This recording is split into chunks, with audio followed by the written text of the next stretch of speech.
Uh, that's us live. So, Assalamu alaikum, everyone. Assalamu alaikum, brother.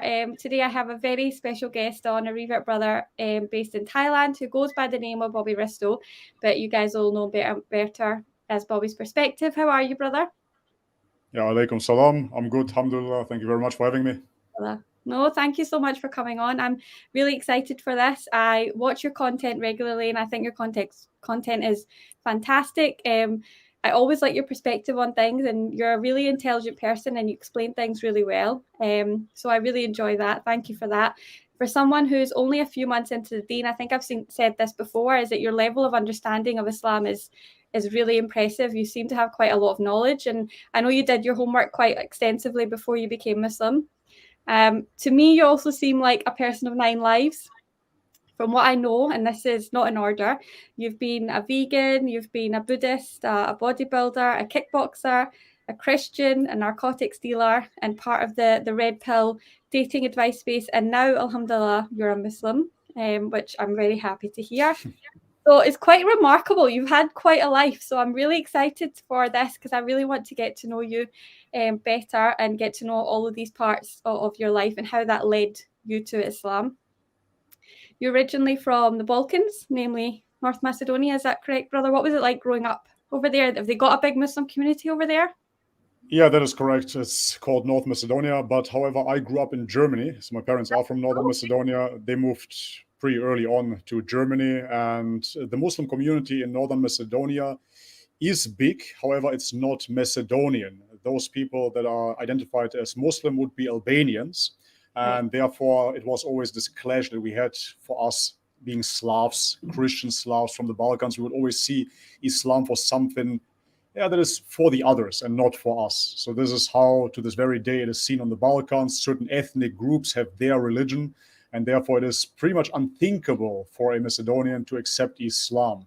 I don't want to pat my own shoulder here, but I have never heard of any Macedonian revert prior to me. Okay. And I mentioned this on my channel as well, and we can go into that a bit later, that because I was the first revert that anybody knew within my family just stopped talking to me, stopped the contact with me. They're absolutely outraged. It's a shocker. For them, it is like changing your nationality, much less about the religion. You know, they think I became an Albanian now, I became a Turk now. This is what they associate with this. Right. And living in Germany, I know there's a big Muslim community over there. Were Sure. you born in Germany, did you say, sorry, and then you moved to North Macedonia, is that right? Yeah, so as I said, my parents, they moved during the time when Northern Macedonia was still part of Yugoslavia. So there was the Yugoslavian Federation. It was communism in Yugoslavia. And because of communism, us growing up as Orthodox Christians, I got baptized in our flat undercover because the Christian churches were shut down, and the mosques as well, for that part, you know. So you see a lot of hate coming from the Christians nowadays, and they say, oh, we don't want the Islamic Caliphate, they're going to shut down our churches. But that is not correct at all. We had the caliphate for 500 years in Macedonia, and all the churches operated for 500 years until this very day. We still have all the churches intact. However, during the time of communism, they all shut down, mosques and churches alike, right? So if there is an enemy to religion, it would be, of course, communism and not Islam. But that being said, yeah, during communism, I got baptized in our flat in Macedonia, but then my parents, they moved to Germany, and I pretty much grew up there. We would go back to Macedonia twice per year, and I ended up living there as well for over a year by myself again in my teenage years. So it was a back and forth. It's not too far away. You know, Germany is just 2,000 kilometers. So it's either a plane ticket for 2 hours or you take the car and you're there in a day. Yeah. So even though you lived in Germany, it seems like North Macedonia was still sort of a big part of your home. That was, you know, your parents were very proud to be from Absolutely. there. But did you Yeah, have siblings? Do you have brothers and sisters? I just have one smaller sister, one little sister. Do That's you? it. I was always the bigger brother. Oh, Yeah, it's absolutely like that. You know, even though we're absolutely immigrated into Germany and we would obey the German customs, if you will, we were always identified as Macedonians. And from childhood on, my mother would always say, okay, this is what the Germans do, this is what the Macedonians do. There was a separation in our minds. And at home, we only would speak Macedonian. So I grew up bilingual, of course. To this very day, when I speak to my parents, I speak in Macedonian, except for the past 3 years where we don't speak. But yeah, we are very, very much identified with being Macedonian, of course. they seem very traditional, your parents, very much like Pakistani culture, like very deep rooted in the way that they lived and the way they grew up. And that can be hard to live in, especially when you're living in such a westernized culture and you grow up in a westernized culture. That can be hard. I completely can relate to that. Yes, absolutely. I mean, in their generation, it was still very, very old-fashioned and traditional and conservative, if you will. However, now looking back to it, I would say it was pretty much normal, right? So my father, for example, he got commanded, if you will, by his dad, by my grandpa, to now get a Macedonian woman, right? There was no other choice. He couldn't have gotten a German woman, for example, or anything else. So he had to go to Macedonia and find a woman that would be suitable for him, right? So he found my mother, and after talking to her and her parents, they got married after a week. That's pretty much it, you know? And nowadays, we only see that within Muslim communities, to be totally honest. The Christians don't do it anymore. My grandma, she was still wearing hijab, you know, even as a Christian lady. But nowadays, the people just gave it up and think, oh, wow, there's just Islam that does it. So oppressive, so old school. Just a generation back, you know, it was exactly the same within the Christian communities. Yeah. You're different. You had a sense of a negative perception, should I say, of Islam. Sure. That wasn't sort of based on mainstream media, can I say, or it was more rather on culture. And it was a massive deal, like you said, to become Muslim. So how was that growing up? Absolutely. Of Islam? Absolutely. So first, may Allah forgive me, of course, but yes, to say I was talking negative about Islam would be a total understatement. So I, back then, the old Bobby, I used to hate Islam. And the reason being is, in Macedonia, as I said, we had this occupation, that's how it's called, for 500 years by the Turks, by the Ottoman. And we always associated Islam with something negative, something warlike that conquered our lands and tried to convert us, which now reading about it and learning it is not the case, because otherwise we wouldn't have Christians nowadays whatsoever. It would be impossible if they really tried to convert all the Christians. But nevertheless, growing up, hearing that rhetoric all the time, I already had a very negative perception of Islam. And then later on, when I was in my teens, war broke out in Macedonia. And this time it was the Macedonians against the Albanians, which I stated were the Muslim population. And I associated that with Islam yet again. So I said, okay, now everything that I've been told about the Muslims attacking the Christians is coming to fruition now. And now I see how they really are. They're showing their true colors. And now the Albanians try to fight over Macedonia and win over our land. So there was that perception. And moreover, then, as you mentioned in the beginning there, yes, I was unfortunately involved in trading narcotics, etc., etc. In Germany, I mean, I have to point the finger at myself first and foremost, right? Because I was in that business myself. However, my associates predominantly were Muslim, and most of them would end up in jail. So I got lucky, alhamdulillah, but they end up in jail. And then when they got out of jail, a couple of months later, they would go back to jail because they would always fall into the same patterns. And I would associate that then yet again with Islam, you know? So therefore, my perception was not based upon the mainstream media whatsoever. Quite the opposite.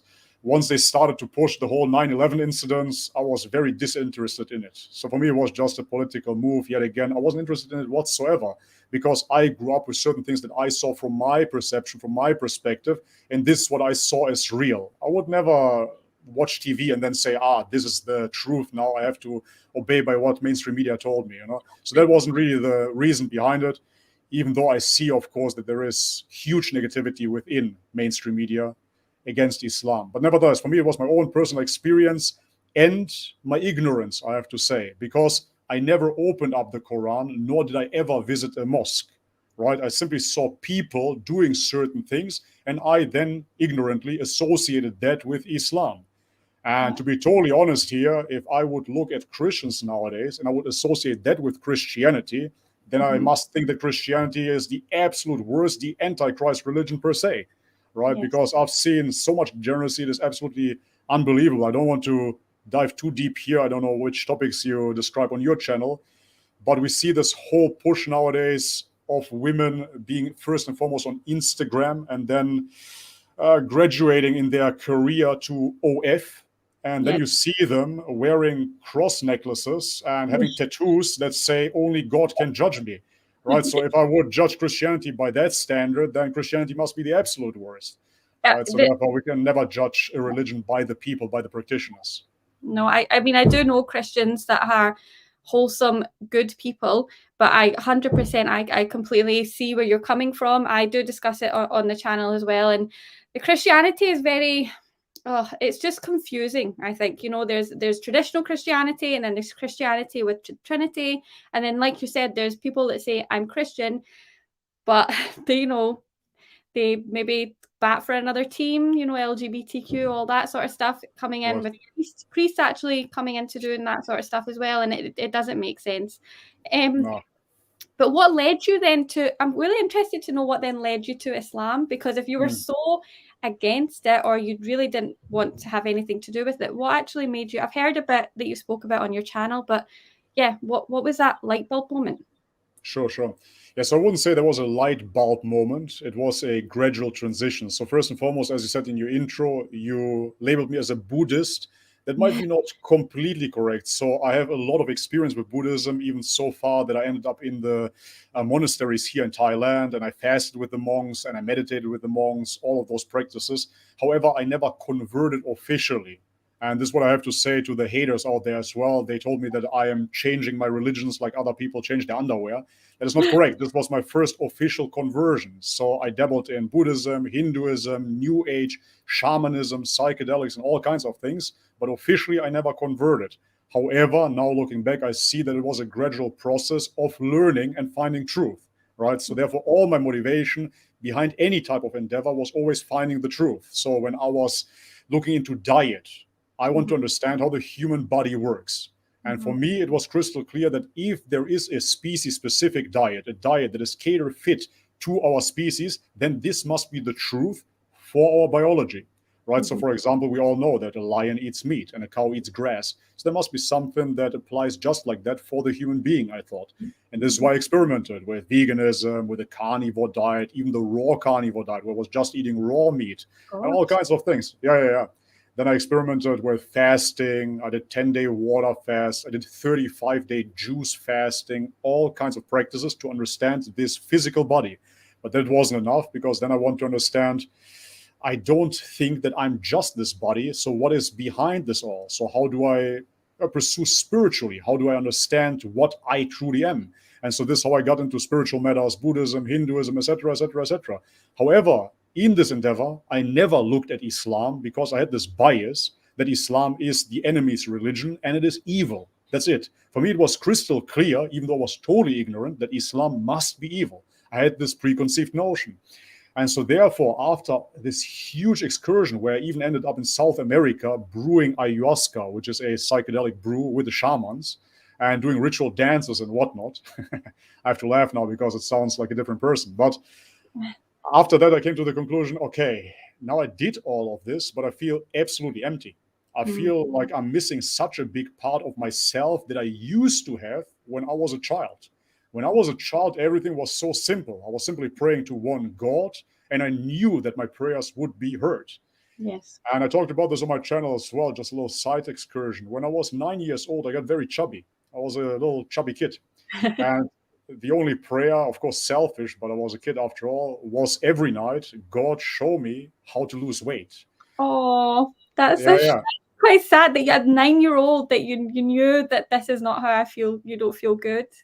No, I didn't feel good. And moreover, the thing is that I grew up being pretty skinny, but then when I started eating a lot of candy, I got fat.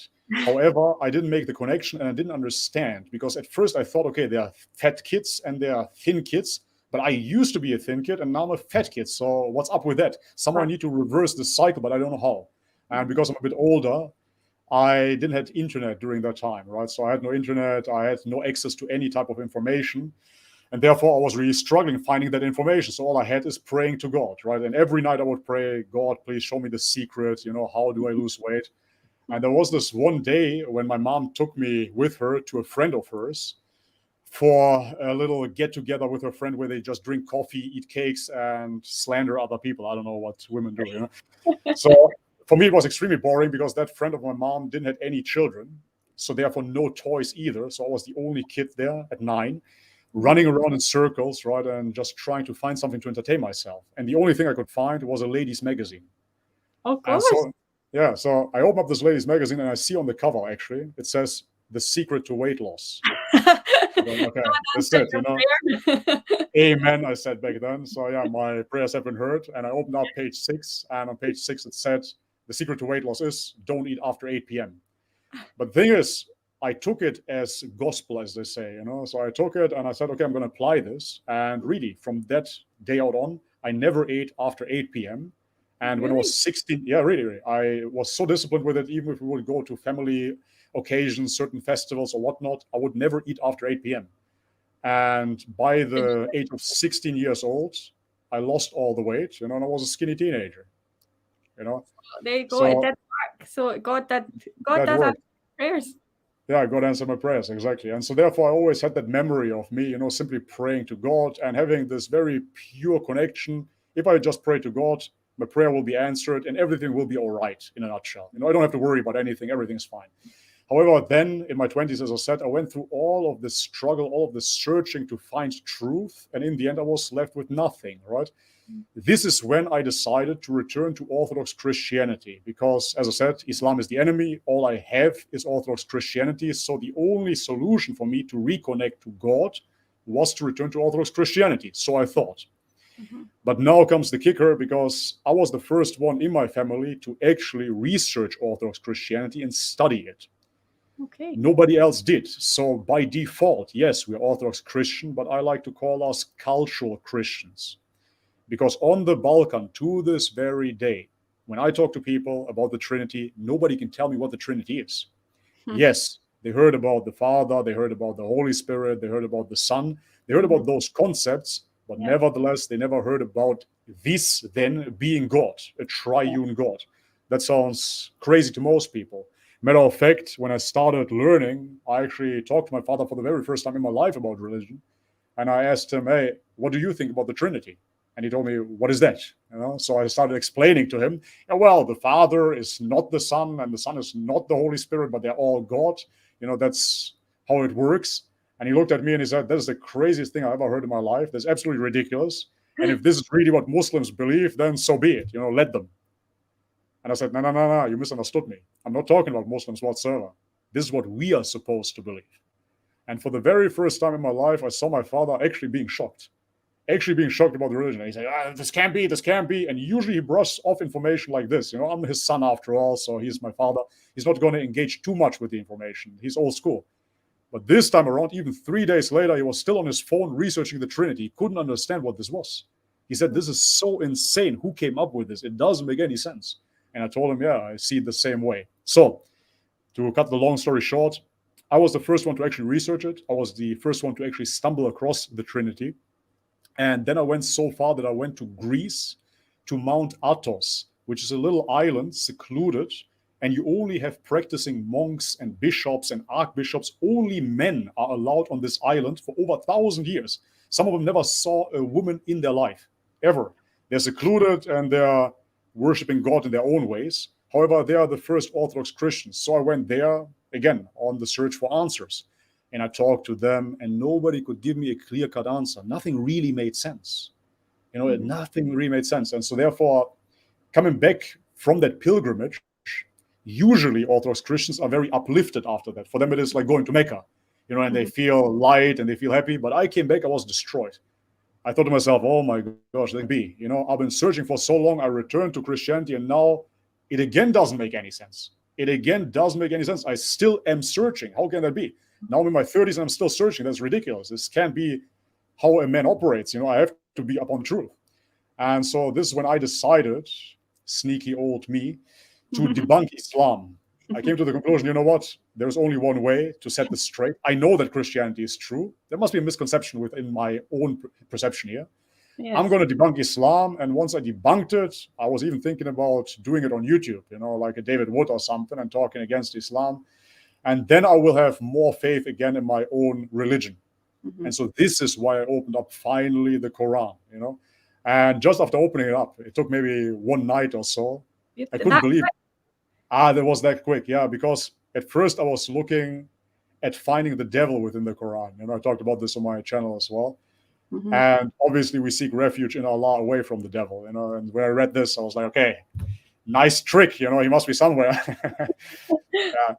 That was pretty ridiculous. So very, very quickly, I realized that the Quran, at least, is setting it very, very straight, and it's bringing the Christians away from the Trinity back to the monotheism. Yeah. And this is when I actually talked with my wife about it quickly, and I said, "Hey, I think they have a point here. That's pretty good. They're kind of calling the Christians back to monotheism." And she got so outraged because she knows me. When I open up something, one chapter, then I go full blown into it. And she already knew it was settled then and there. But for me, I was still struggling, still fighting with it. At first, I thought, maybe the Quran is a book for itself, and the Muslims do it wrong. Maybe that's what's happening. Because all the Muslims I met, they weren't really practicing, so therefore maybe the Quran is right, but not the Muslims. And so yeah. Anyways, what I was saying is, it wasn't a light bulb moment per se, but it was a gradual progression. And then after reading the Quran really from cover to cover, I couldn't deny the truth anymore. Then it was just my ego still fighting until I finally submitted. However, the truth was apparent to me after reading the Quran because it was so commonsensical. It is so ridiculous when I see Christians nowadays attacking the Quran and, but the Trinity makes more sense because the Father loves the Son. And if there is no Father that loves the Son, then there is no love in God. What are you talking about? It's so ridiculous, right? Even before the Trinity conceptualization, everybody said within the lens of Jesus, for example, may peace be upon him, that God is one, right? That is the Jewish Shema as well. So the Quran was for me the eye opener, basically. Yeah, and it's very black and white. The Quran tells you this is right, this is wrong, this is what we follow. It's very black and white, so it's very clear to someone what to do and what not to do. Like you said, that you after became Muslim, which resulted in your immediate family ties being cut, which I am very sorry to hear. May Allah bring you all back together soon. Allah is all-knowing, and you never know what might happen in the future. How has that situation improved? You did say 3 years it's been now.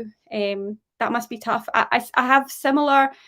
I can understand what you're going through. Are there very certain family members that I don't speak to because of choices that I've made in life, and it can be difficult once you've come past that and you're in a good place and you want people to join you in that. It can be hard.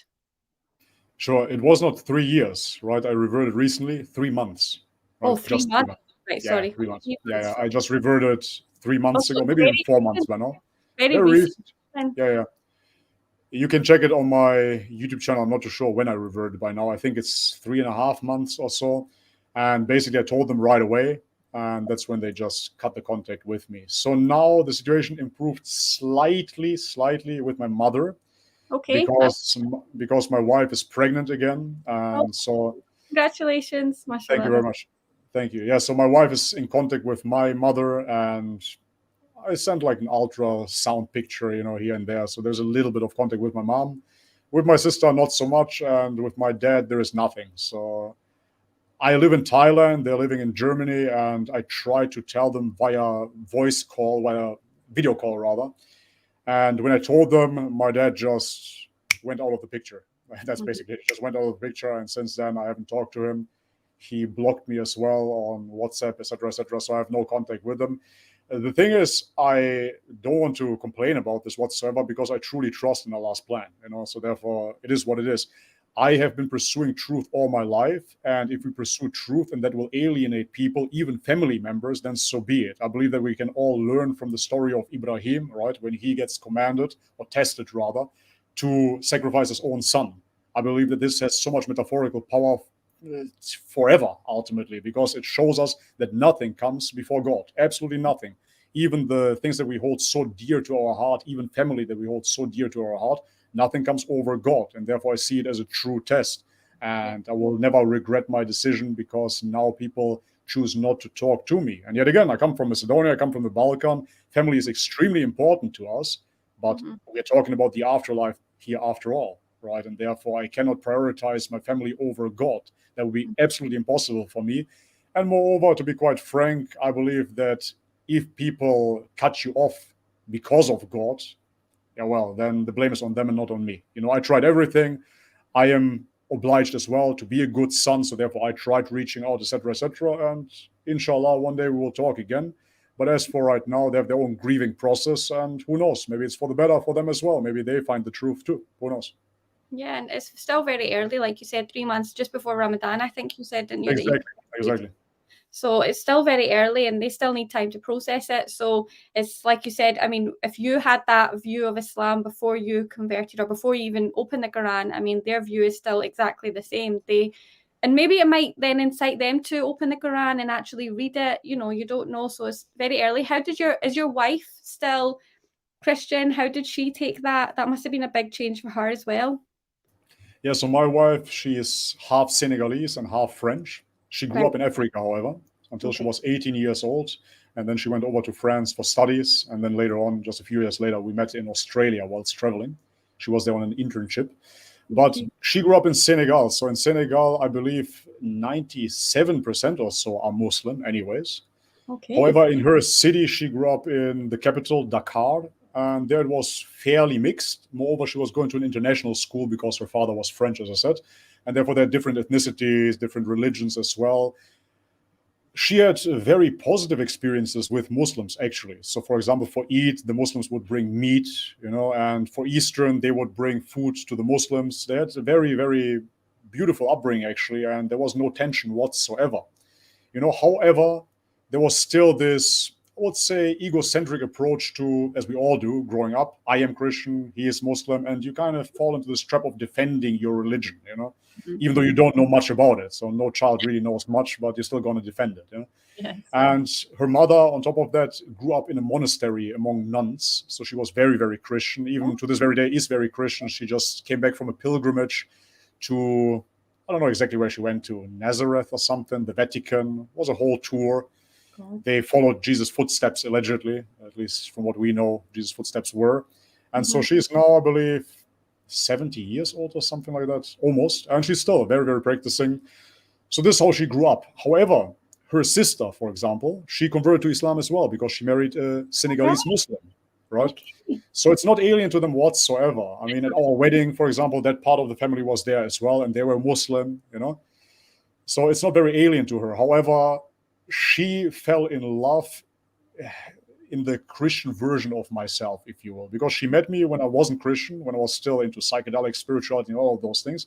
And then when I returned to Orthodox Christianity, she got that depiction of me, the Christian Bobby, he's so kind, so nice, whatever that was. And yeah, she kind of fell in love with that idea and holds on to that a little bit to this very day. So for her, Islam, even though she grew up with it, I believe certain aspects of it are still somewhat alien. For example, the Arabic language, those things. Because Christianity is a very easy way, man. It adapts to you. If you're in France, you speak French. If you're in England, you speak English. You don't adhere to the original scriptures. You don't speak Hebrew or Greek or Aramaic, none of those sorts. And therefore, it's very whitewashed, Yes. and very, very easy to follow, if you will, because there is not much to follow to begin with. But yeah, that's why. So she had her kind of rough awakening, if you will, when I opened up my Quran. Yeah, you said.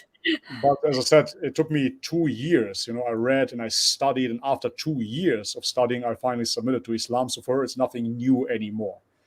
So now you spent 3 years sort of learning about Islam. Is that what you meant? Is that how long it sort of? 2 years. 2 years. Right. Okay. So Yeah, that's 2 a long years time before you converted, then. Yeah, I mean, I understand when people say don't postpone too long, you already got the message, etc., etc. But for me, it was extremely important to do this because if you look back into my past, I had to understand myself fully before I am able to move further. Because no matter what I did, all the things that we talked about, I would jump into them right away. So, for example, when I heard about ayahuasca, the shamanic brew, I just booked a plane ticket and flew to South America. That's it. And then I was there on my own, doing the ceremony, getting intoxicated for 24 hours with those shamans. God knows what could have happened. Little side note, very, very dangerous. Do not do it. Disclaimer. I actually stopped breathing during that ceremony. And the next day they told me, oh, yeah, well, actually, we had a few guys that happened to them before and they died. Oh, my God. So thank you very much for telling me ahead of time. Yeah, so pretty crazy stuff. But anyways, I always did everything right away. So when I found the first gym in my city, I just went there right away, lifted so much, injured my shoulder, my knees, everything. I just went full blown into everything I did in my life. And so with Islam, it was the very first time that I said to myself, no, not this time. It has to be sustainable. You will have to understand it first as much as you possibly can. and then you will make a informed decision. Because otherwise you might find something and then you will tell yourself again, that was a rushed decision. So 2 years was definitely not rushed. I took my time. And even now to this very day, I'm still taking it slow. So for example, yes, I'm learning Arabic every Sunday. Alhamdulillah, I have an Arabic teacher. So I am learning Arabic. But to this very day, I know 3 surahs roughly, of the Quran that I can recite. Yeah. It's good, it's okay, but I'm taking it slow because back in the day I would have probably been at 20 surahs now, and I would burn out again. So now I'm taking it slow, steady, and it really helps to look to something forward to as well. So I have something to look forward to. There is a progression, and I believe that we really need this, in life. If I would go to the gym, for example, I would have my dream body after one day, then I would quit the gym, right? It's the same for me with the religion. I'm practicing everything else. I'm doing the 5 prayers every Friday. I'm at Jummah and all of those things, of course. But, small details, learning about certain scholars, etc., etc. I take my time slowly but surely. Yeah, you remind me, my husband is very much like you, and when he finds something that he wants to do, he goes full force, he commits to it, he has to see it out to the end. He puts everything into it, and he has to be the best of it. So I can completely understand your type of being, because I'm married to someone very similar. So yeah, I can see it. But you seem like an extreme version of that. I don't know. Thankfully, I don't think he would hop on a plane if he wanted to go and explore something, which can be quite a lot. So that's really cool to know. And you know what? That means that you completely knew what you were going to do before you converted. So no one can ever say that it was on a whim. You completely understood everything before you took your Shahada, which is great. You recently had Eid. How was your Eid? That must be hard for reverts and converts who don't have a family that celebrate Eid together. I mean, I hope you did do something with your immediate family. Yeah, for sure. Eid, as they say, the loneliest time of the year for reverts is the holidays, right? And so my Eid this time was very, very uneventful because my neighbors, which are Pakistani, which we celebrated, during Ramadan with, they went to Pakistan now. So for Eid, so I was pretty much left alone. So there was not much, My wife cooked a little bit for me, and that's pretty much it. It was very, very, very uneventful this time around. But I want to just go back again to what you said there, to that I made this decision, and nobody can say that I just jumped into it. Mm-hmm. I actually prayed already 5 times per day before reverting, and I was going to Jummah, right? So before reverting, yeah. And the thing is, at first, as I said, I opened up the Quran, and then the first goal was, okay, I have to read the whole Quran, and then I might make my decision, because I saw some reverts that didn't read the whole Quran and they reverted, which is totally fine. Don't get me wrong. Most Christians haven't read the Bible. I absolutely understand that. But for me, it was something that I wanted to do. I said, no, I'm going to read the Quran first, because I heard, from Islamophobes that at the end, they are the violent passages.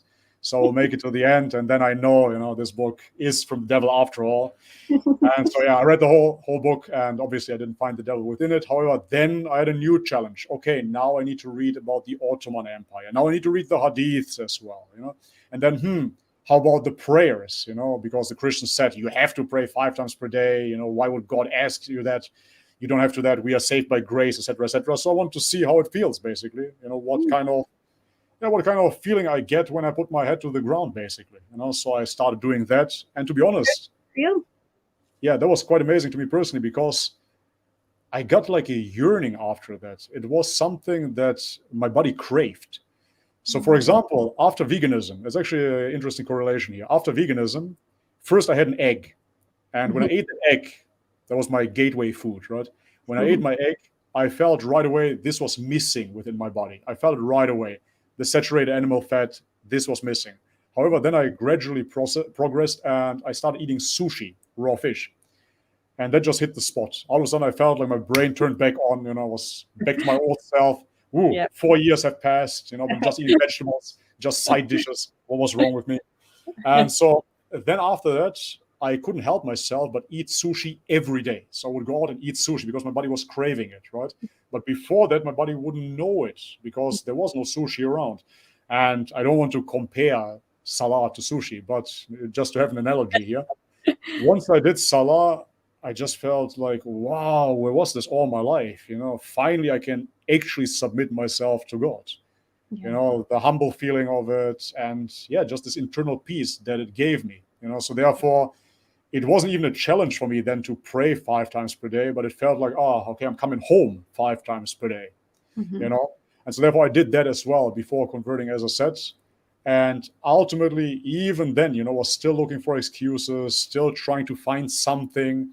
And in the end, I don't know if you heard about this, I posted on my channel as well, but it was a dream that finalized it for me. I've heard this a lot from reverts, that they have dreams, and I'm quite jealous because I would love to like have that feeling, because I've heard that quite a lot, that they get just told by Allah to look, this is the path. It must be amazing to have that. It was truly amazing, and I believe that this was really the final nail, so to speak, because I've been just battling with myself, and ultimately this is really what the journey is about, right? You're just battling with yourself. There is nobody else. Right? There's nobody else. You will have to make the decision. I can give you the Quran, you can read it, and then it's up to you then to accept it or not, to submit or not. And it was the same for me. So I was just battling with myself, and this is why I believe the dream came to me, because it just showed me that my heart wanted to speak the Shahada. It wanted to say the Shahada, but I kept my mouth closed. And that just connected everything for me. It was me fighting against myself, keeping what is in my heart down and not letting it out.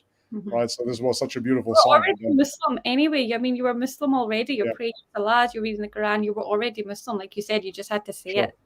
Yeah, exactly. But not officially, because I didn't do the Shahada during the prayer either. So I did like a modified version. But I already learned Al-Fatiha before converting, believe it or not. Yeah. Oh, that's mashallah, beautiful. That is really beautiful. Yeah. I love hearing stories of when people convert. It's beautiful, because I'm a born Muslim. When you were younger, you sort of take the religion for granted. You have faith, and I've always grown up with a strong faith and strong belief, but practicing Islam I sort of think of myself as a revert as well, because I didn't really properly practice until after I had my children. So yeah, it's beautiful to hear. I want to move on, if that's okay, over to another part of your life, which I do know a little bit about, which is the online male self-improvement community. I hear that you are part of that community. How did that come about? Was it sort of the red pill stuff, or the dating advice space, or a mix of both? What sort of part of that were you? Yeah, so again, I have to repeat that I'm old. So for me, it wasn't even called red pill back then. Back then, it was simply called pick up. Just pick up. So picking up girls, pick up. Back then, red pill used to be something that is classified now as conspiracy theories, basically. So red pill was anything that goes anti-establishment. What is the truth of 9/11, etc., etc. That was red pill. And the dating advice was simply called pick up. And that happened when I was still 19, early 20s. I actually picked up a book, right? And it was... That's what the book was. Yeah, I'm thinking. The first one was a German book, actually. It was called Lob des Sexismus, which means... How do I translate this? It means honoring sexism, basically, right? Okay. And it was mainly about what it means to be a man, what it means to be a woman. However, it absolutely fits it into my worldview during that time, because I wasn't very religious, and I started believing in evolution, Darwinism, biology itself, due to bodybuilding, basically. So I thought, okay, we are our bodies. And this book was very evolutionary. So it was speaking about the man as the alpha male, what kind of attributes he has to have in order to attract women. And males are made to procreate with as many women as possible. Marriage is a construct, etc., etc. So after reading that book with 19 or so, I got totally brainwashed. And I was just bodybuilding. I was this very, very buff dude at that time. I was 115 kilograms, super huge. And I thought, okay, I'm on the right track here. This is what we're supposed to do. We're taking our body, we're enhancing it to the very max. We're making it as masculine as possible. And now I'm just going to go out and conquer the world, get as many women as possible. So that was the idea. And conquer the world, get as many women as possible. That was really the idea back then. And I read a few other books. So ultimately, the dating advice back then was very juvenile. It was a bunch of nerds that were writing those books, to be totally honest, and they didn't really have any social skills. So therefore, they tried to sneak into conversations with women. For example, they would ask them super dumb stuff, like, do you brush your teeth before you floss, or do you floss first? Like some random stupid question. And then you would get into that conversation. And I felt right away that this is just not really what I want to go after. So I gradually progressed, and there were other dating advice out there as well during that time. They were more aggressive. So you have to be assertive and all of those things. So long story short, it was even before it became an online community. There were books circulating everywhere. And I met up with people from America, from Croatia, I remember, the UK, and we would even meet up just to pursue women, So we would meet up in different countries as well and do that. And yeah, during that time, I mean, as a 20-year-old, it is gratifying in the short term, of course. I mean, eating a cheeseburger is gratifying as well. But in the long run, you get a heart attack and you get fat, So therefore, of course, there is something to it that will trigger your dopamine, that will make you feel better. Otherwise, nobody would go after it, right? Yes. If there was no pleasure associated with it, then it would be easy for us to abstain from that. Nowadays, of course, I understand that was sinful, that was me chasing pleasures. But back then, I didn't understand it. And as I said, I would blame it not necessarily on the red pill movement. I would blame it on a godless society. Because if you don't have God at all, then you have, as I said, an evolutionary framework. You have a Darwinistic worldview. And if you have that, then all you got is this biological monkey that evolved. And so why would you then adhere to any type of morals? Why would you even care about anything of a higher value, higher purpose? That doesn't interest you whatsoever, especially not if there is no afterlife and the lamps go off, right? The lights go out, and everything that you lived through is essentially nothingness. It is nihilism, right? Everything that you did, good or evil, does not count. So the only real that you can grasp onto is your pleasure. That's it. There's literally nothing. And that's why they tell you, YOLO, live in the day, you only have one life, whatever. And that's all you got, especially as a 20-year-old that doesn't look any further, right? And so for me, it made sense. Okay, what do I got? I got a body, so I do bodybuilding. What else do I got? I got an evolutionary framework without God. Okay, so what am I supposed to do as a man? I'm supposed to procreate with as many women as possible. Okay, I do that then. So then there's only one link missing here. I need money to sustain that lifestyle, so I can start selling drugs. And that's what I did. So this was my matrix, my trinity of absolute degeneracy. But I can understand myself. I can't even blame myself because I was a product of that society ultimately. The older we get, we have to take responsibility. But I see that in this day and age, now even worse than during my times, there is no other option given to the youth. And of course, we as Muslims believe that Islam is the solution to all of those problems. It's really sad. I see so many people going through this. Oh, we've lost you. No, okay. Yeah, that's okay. We see so many people go through this recently, especially men, because men currently don't know how to be men. So they fall into either, the trap of this, of being part of drugs, alcohol, women, or they fall into the trap of becoming women. That it's just like two options really that they have. And then women now want to be men. They want to be feminists and they want to run the world. And it's it's sad, but I can understand how they fall into that because, like you said, if they've got nothing else, they have no faith, and having a faith is not cool right now. So they become like this because this becomes their god, and this becomes what they want to be. It's Absolutely. really sad. Yeah, sure, but moreover, I trace it back to weak men. We as men, we have to take full responsibility because the red pill movement, why I personally don't agree with it whatsoever, is because it has one major flaw, right? They say, okay, look at all those women, they're promiscuous, show me your body count, they go from man to man. And of course, that is very demoralizing for a man. Of course, we as men ideally would like to have a virgin, sure. However, the red pill enables this. So you say women are not allowed to be promiscuous. I agree. But if you jump from woman to woman, then you make them into women that are promiscuous, and yourself included. Right? So this is where it does not work. The ideology is not congruent. You cannot tell me that all of those women do something wrong, but you're engaged, you're enabling those women to do something wrong. So, for example, if you're against pornography or you're against prostitution, there could be 1 million of prostitutes out there. If nobody would go there and enable that business, then those prostitutes would be prostitutes by name, but not by action. It would be impossible because nobody would engage in that business. Right? And it's the same thing with the dating scene.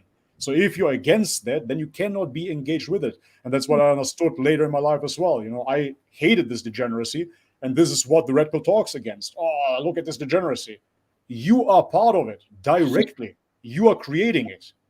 So yeah, once you understand that, you see how flawed this ideology is. And therefore, the only solution, yet again, which Islam offers here, of course, is sex after marriage, right? It is weddings, it is marriage. And yeah, once men understand that and they cherish and respect women that are staying virgin or are women that actually want to get married and do not go to those promiscuous women, then it would die out. But as long as men are weak and fall for such women, then they're just enabling it. And women ultimately, in this day and age, they don't understand it because they don't understand what the true nature is, of course. The woman wants to bind the man to her. Of course, she wants that. That is her role. That is her purpose. She wants to bind the man to her. She wants children of that man, of course. However, nowadays, this is mistaken with attention.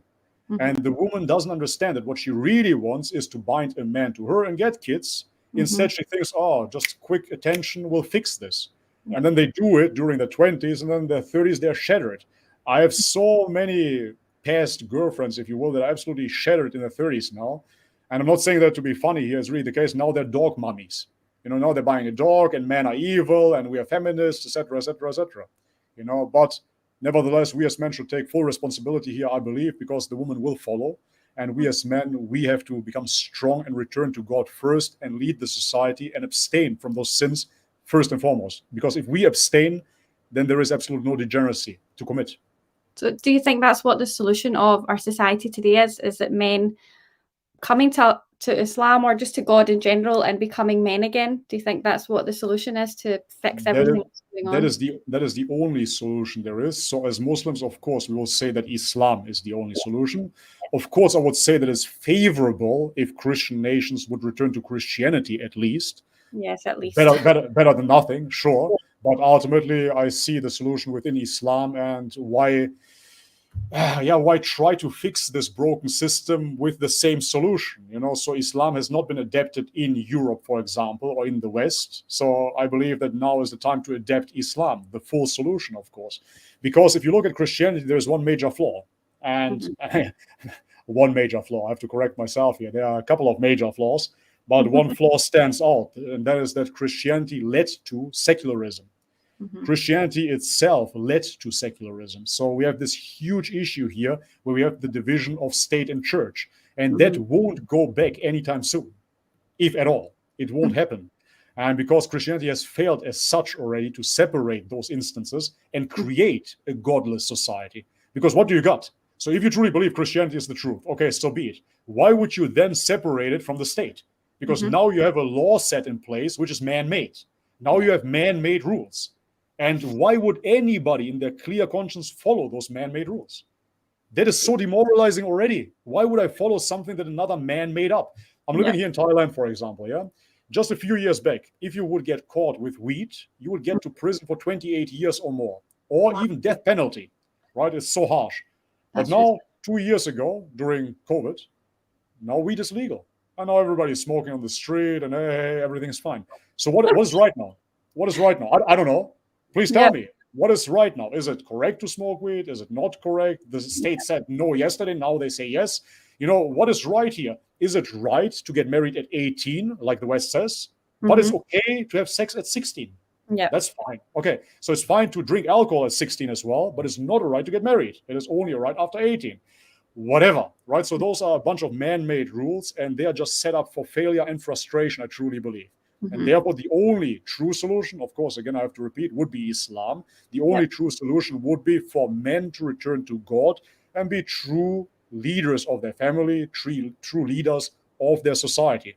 And only like that, women will follow again and will want to be feminine again. Because honestly, it is so simple. The woman is a reflection of the man as well, right? So if the woman sees, okay, this is a bunch of weak men, they cannot lead us anymore, then the woman will decide not to be led by those men, and they will aspire to be better men. And the men, because they're so demoralized, they will decide, you know what, I might as well become a woman then. This is where this whole crisis comes from. It comes from weak men. And men are always weak if they don't have God in their life. Because again, as I said, back in the day when I did not have God in my life, what stops me now to just go out and fornicate, drink alcohol? Nothing. And like that, I will become a weak man. It is that simple. I might think of myself, oh, I'm strong because I have some muscle here. No, but you're mentally weak because you're falling into the pleasure trap. And that's why the only solution is, of course, for men to return to God. And then naturally the woman will follow those men. Simple. Yeah. I completely agree with everything that you've said. I know a couple very closely. The man is very weak and the woman has actually taken control of the marriage, of the house, and she is the person. And then in my home, my husband is the leader, the protector, and I have 2 daughters and we follow. But I am seen as an oppressive wife, oppressed wife, sorry. The one that doesn't have her own mind, it doesn't have her own way of thinking. And it's like, no, that's not what it is. The society has become so polluted with just rubbish that people don't actually know how to think anymore. It's really sad. What are your views? Can I just ask you quickly here, if you don't mind sharing? No, of course. How does it feel for you? How does it feel to you to follow your husband, to have your husband as your leader? I like it. I am not a good person at making decisions. That's not because there's something wrong with me. As women, we are indecisive. My husband will make a decision. I'll be like, should we do this? Should we do this? We're doing this. And that's fine. And I am happy because I'm happy someone is making the decisions for me. Exactly. My role is to look after my daughters, to be a role model to them, and to look after him. So it's not just like he makes all the decisions and I do nothing. I look after him, and I like doing that. That is what brings me pleasure. I like to make him cups of coffee. I like to bring him water. I like to make sure that he's healthy and happy. And he does the same for me. I think people think, oh, he doesn't care about you. No, he makes me feel good.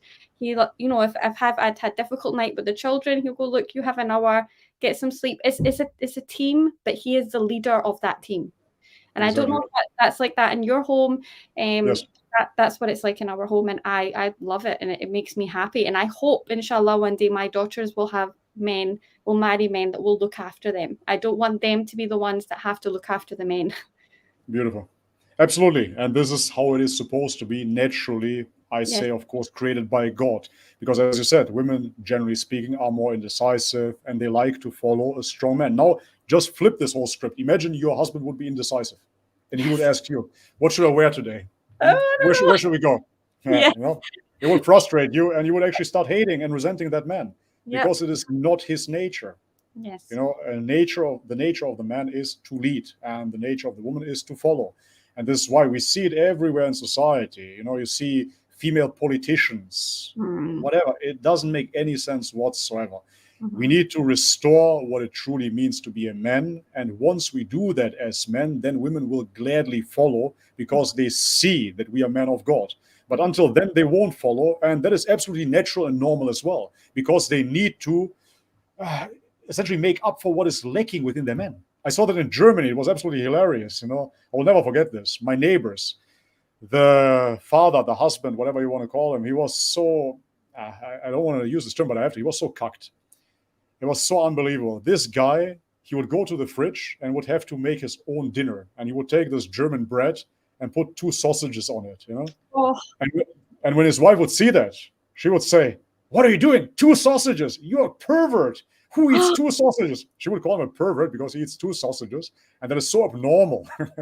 Why don't you just eat 1? We have to save. Absolutely insane. He would get scared of his wife. He'd say, yeah, sorry. Next time I'm going to eat 1. The Germans, they were so demoralized. It's absolutely unbelievable. And this is why, in the end, they end up divorce rates shooting through the roof, weak children, and it just repeats the whole cycle over and over again. Yeah, it does. It's true. You come across like a very disciplined person. You've said that previously, especially when it comes to eating and exercising, and you said you explored veganism. How have you adjusted to eating halal food? Has that been a big change for you, or has that been okay? No, that's not a big change whatsoever. So first and foremost, I need to say that I stopped eating pork as well in my early teens, right? Okay. So that was not something that I had to do. Matter of fact, I come from a family of hunters and butchers, and the Macedonian Christians, they eat pork, obviously. So I was around about 4 years or 5 years old or so. We got back to Macedonia, and my uncle said, today we're going to slaughter for the celebration of you guys coming back, The point of the story is I didn't know what they're going to slaughter. So I was on their farm and was playing with those little piglets. They were those baby piglets. Super cute. Definitely not food, cute. So I was playing with him, and then he's like, "Oh, you like this little one?" I'm like, "Yeah, it's so cute, I like playing with him." He's like, "Yeah, we're gonna slaughter him then." Oh, why would they tell you that? Why? I would never tell my daughters that. I don't know. So as a little boy, I started crying, of course, and I tried to save this little pig. I started like hugging him, and I didn't want him to die. Anyways, my uncle just grabbed him by the foot and slit his throat right in front of me. He started bleeding out. It was pretty traumatizing, I have to say. Yeah. That seems. How old were you, sorry? 4 years old, 5 years old, something like that. That is traumatizing for a 4-year-old to see. As an adult, I don't think I could see that. Yeah, it was pretty traumatizing. It was not halal slaughter either. He just ripped the knife in there and let's go. So yeah, that was pretty traumatizing. Probably why I went vegan later on. However, right then and there, I said, okay, you did what you did. I'm not going to eat this pig. I just played with it. I'm not going to eat it. So whatever else you got on the table, I'm going to eat from, but I'm not going to eat that pig. And so they were offering fries, I will remember. So I was just sitting there with a plate of fries, and I just ate the fries and then went to sleep. But the point is that even back then, I would never eat pork. However, unknowingly, I would eat pork. How? Because my parents would give me, for example, sausage, and there would be pork inside, right? Or something like a schnitzel, something filled, breaded, and I wouldn't know. So like that, I would have some pork in my diet. However, if I would see like a pork cutlet or a piece of meat, I would never touch it whatsoever, And it was when I was, I believe, 15 or 16, during the time of bodybuilding, when I started experimenting, I found this specific German fitness sausage. So it was just chicken breast. And I would buy that and eat that. So you eat that pack, 150 grams. So it was roughly 30 grams of protein. And I would eat that every day after my workout. I didn't have to cook. It was very, very simple. And then one day, I saw again this German fitness sausage, but this time it had a different flavor. So I said, okay, might as well try this flavor. And so now I ate the whole pack, 150 grams, and I started vomiting right away. And I didn't know what was happening. I was like, is this thing maybe overdue? Maybe the date, has passed already. Maybe this is old. And I checked and I checked and I checked. And then all of a sudden I saw this not fitness sausage chicken breast flavor, but it is fitness sausage ham, right? It's pork. Okay. And I was very surprised. I was like, okay, I didn't want to buy pork anyways, but why am I puking? It's so strange. Yeah, I threw up. But because I'm always experimenting and I always need to understand, I bought the same sausage yet again the next day, just to try it out again, just to see if it's really the case. And then I puked again right away. I felt so sick afterwards, right? And I did it one more time as well, because 3 times a charm, so I really want to understand. 3rd time, I puked again, And so this is when I asked myself, okay, there's something about this pig thing here. I hated seeing those pigs being slaughtered. I always hated the taste and the smell of pig. Very, very disgusting to me. When my parents would eat it, I wouldn't touch it. So what is it now? There must be something to it. And I knew that Muslims don't eat pork, but then I researched and I found out that Jews don't eat pork either. And during that time, I was very limited. I thought that only Judaism, Christianity, and Islam are the world religions. There is nothing else. I didn't know about Buddhism, Hinduism, etc., etc. So I said to myself, okay, those 2 guys, they are not eating pork. We do. How can that be? And this is when I started reading the Bible, and I found within the Old Testament quite quickly, actually, that the swine shall be filthy for us. And this didn't make any sense whatsoever. I said, okay, so the Bible says it, but we're eating it, And I asked my mother, I asked my father, nobody could give me an explanation. But for me, right then and there, I said, okay, this is it. I'm quitting pork. I'm never going to touch this ever again, And I stopped eating pork. My sister stopped eating pork with me as well. My best friend, which is Catholic Christian, he stopped eating pork as well. And yeah, since then, nobody of us has ever touched pork again, So that wasn't a huge deal for me. No, it wasn't difficult. I hated pork always. For me, it was disgusting. The smell of it, I must puke even nowadays. Yeah, I've never had it, obviously, but even when it's just something as a Muslim, when you grow up, you're like, oh no, I can't touch that. Like, no. It's repulsive. Me, as I said, born into a Christian family, I always find it extremely repulsive. It stinks. It's so disgusting. And my mom would always say back then, even, you're such an Albanian. Beef stinks. Pork smells good. I'm like, no, it's the opposite. Beef smells nice. Pork stinks. Anyways, that being said, so it wasn't hard for me to make that transition because I already did 20 years ago, or even longer. However, halal here in Thailand, surprisingly, is extremely easy as well. So even if you go to 7-Eleven around here, the chicken, the ready chicken, is halal. And we have a huge Muslim community here in Bangkok as well, many halal restaurants. In the regular supermarkets, the beef, I would say 60% is halal. You just have to check. And chicken, I would go so far to say that at least 95% or so is halal. I haven't seen chicken that's not halal. It's pretty easy. Pretty easy. Yeah, great. That's what you want. It's like that here in the UK where we are as well. It's very easy to get it everywhere, so it just makes it much easier. Yeah. You said you were a bodybuilder and you've done kickboxing. My husband does MMA, and he tried to teach me as well. And hopefully my girls as well. I'm going to get them into it so that they can protect themselves. Do you still do any of those exercises? Has Islam helped you with any of that at all? Yeah, so I have to correct it. I used to box, not kickbox, first and foremost, and I did MMA as well. However, nowadays what I'm doing predominantly is jiu-jitsu and wrestling. So I'm doing grappling. And matter of fact, nice little side effect, it's sunnah as well. So I'm not hitting myself in the head anymore. Yeah, I can't lose any more brain cells. It has been too much. So I'm generally just wrestling 3-4 times per week nowadays. Yeah. That's good. You said you had a son. So I'm guessing are you trying to get him into that as well? He's only 2 years old, so it's never too early. Listen, it's never too early. We were giving my daughter weights. She's the same. She's only 2, and I was giving her weights. So first and foremost, I understand your husband trying MMA on you, because that's what I do with my wife. Every new move has to be always tested on her, to her detriment. Now she has a little break because she's pregnant, so now I can't do it, unfortunately. But otherwise, she's always my test dummy. But that being said, with kids, I got a extremely valuable tip from an MMA fighter, actually a former UFC fighter from France. And I couldn't wait to put my kid into MMA, into jiu-jitsu right away. But he told me that you shouldn't do it earlier than 10 years old. And the reason for that he gave me is that during the time of, let's say, 5 to 10, those kids will try all kinds of sports and just let go of them very, very quickly. And I thought back, and I did exactly the same. I tried soccer, I tried gymnastics, I tried basketball, all kinds of sports. And after that, you lose interest. So if a kid starts with 5 years old, for example, when they're 12, they already did 7 years of MMA. And so during that formative time, for them, it feels like they've been doing it for their life, which basically is their whole life, right? So they've been training MMA their whole life, and then they get into something else. So what those guys did is tease the kids and show them one punch, for example. Here, look, there's a jab, and that's it for today. That's it. And they would beg for more, So they would actually try to make it something that is almost unreachable for them, and then take them to the gym, but not let them train, And those guys are old now. They're 50 years old, and they had kids class and all of those things. And they said that all the kids that started with 5 years, they all dropped out. But the kids that you tease slowly but surely, and you give it to them as a reward, you give fighting as a reward to them, those kids stick with it for life. It's quite amazing. Yeah, he showed me a guy. He was 22 years old, so still pretty young. And he was the adoptive son of the MMA fighter, and he's obsessed with it. Now he's training, getting prepared to get into the UFC. And he was teased like that, until he was 10 years old. He was not allowed into the gym, just from the outside looking, craving it. And now he's a really, really good pro fighter already. So that's what I'm going to do with my kid as well, even though it's hard. That's a good idea. It's a good plan.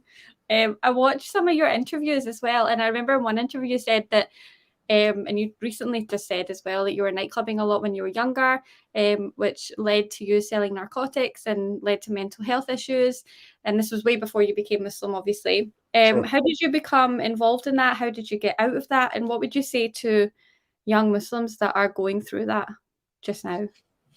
Yeah, that's a very, very deep question. I would say that ultimately it all falls back again to strong father figures. If you have a strong father figure, a leading man, then it is much less likely that you will fall into those things.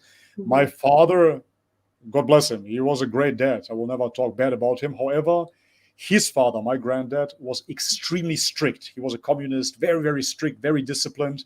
When my dad bought his first stereo system of his own money, my granddad went into his room, took that system and threw it out of the window, smashed it, because he said, why are you listening to music? We need to save up money. We need to build houses, etc., etc. And so my dad became much more, I wouldn't say liberal necessarily, but he wasn't so strict with me. He just let me experience it myself. And I was very, very extreme, and to an extent still am. And I would have needed somebody that would be more strict with me. Nobody told me this is wrong, don't do it, And so therefore I just went full blown into those things. How I stumbled across them, I don't want to point the finger and say again, bad friends or something. Actually, I was the bad friend myself. However, it was the scene, looking around, people started smoking weed. I tried it out. And to be honest, I was always very driven and very focused because all my friends started smoking weed. So I saw them spending 20 euros per day. That was the budget, 20 euros per day on weed. I did that for 2 weeks maybe. And then I realized, guys, we're running to this one guy here. We're getting our weed, and if we all buy together, then we get like one baggie extra. Thank you very much. But we're just losing money here on a daily basis, So let's get half a kilogram and then we can distribute it and have weed for free. That was my logic behind it. So no advice here, but I was very practical about it, And they're like, yeah, but we don't have the money. I'm like, bro, just don't smoke for 2 weeks, save up, and then we buy this half kilo together. Point of the story is nobody did. They just kept on smoking. And I personally saved up a little bit of money. And first I got a quarter kilogram. And so then I started selling to my friends as well and to everybody around. And then I bought a little bit more. And like that, I was able to buy my first kilogram of weed. Then I'm not going to incriminate myself anymore because those charges are dropped and I left the country as well. But yeah, then I expanded a little bit further, did some other things, started clubbing. And the same thing happened. I started clubbing and I saw the dealer just running through the club, and selling MDMA and speed and all of those things. I said, I can do that much, much better than you. So next week, I just got something from my friends and started doing the same thing. And then I became somewhat of a middleman because I saw that if you move up the ladder, then you just have the most comfortable job. For me, the most comfortable job was the middleman because I was not the guy that had to produce the drugs, nor was I the guy that had to ship the drugs from one border to the other. I was simply the guy that was getting it at a wholesale price and then giving it further to the smaller dealers, So yeah, ultimately all of this, again, shouldn't be advice. I think I can explain it a little bit too practical here. I simply saw something that was working and was giving us money within that system that I saw as being wrong in the first place. Because looking around, as I said, I saw people that go to their daily jobs. Those people have no success with women, and that was very important to me back then. Those people just go to bed, wake up, and they are in the rat race, and then they save up maybe $200 per month, and they scrape by. So for me, I saw that the only way out of that system is to do something that is illegal within that system. And I checked, okay, alcohol is legal, cigarettes are legal. Why is weed illegal? That doesn't make any sense. And to this very day, I will say that that does make sense. If you make those things legal, why are the other ones illegal? Everything should be illegal. That's how I see it, as the most obviously. But anyways, so I said, okay, in order to be successful here, I need to be counter-system. I need to do something that is not established. I need to sell drugs in order to finance this lifestyle, which is the better lifestyle. And yet again, ultimately, that all falls back into a wrong perception of what the right lifestyle is. But again, who is to be blamed? Us men, of course. If we have weak father figures, and again, I'm not saying that my father was weak. My father was just not very strict with me. But I've seen, especially my Muslim friends, having fathers that are in jail, fathers that are very abusive. I saw some friends of mine hitting the wife, hitting the kids, etc., etc. And that, of course, leads to trauma. And those kids don't know how to help themselves. And then they try to become their own fathers, but not knowing what it really means to be a father. And this is why they overcompensate, try to aspire to a picture of masculinity, which is portrayed by, for example, rap music, etc., etc.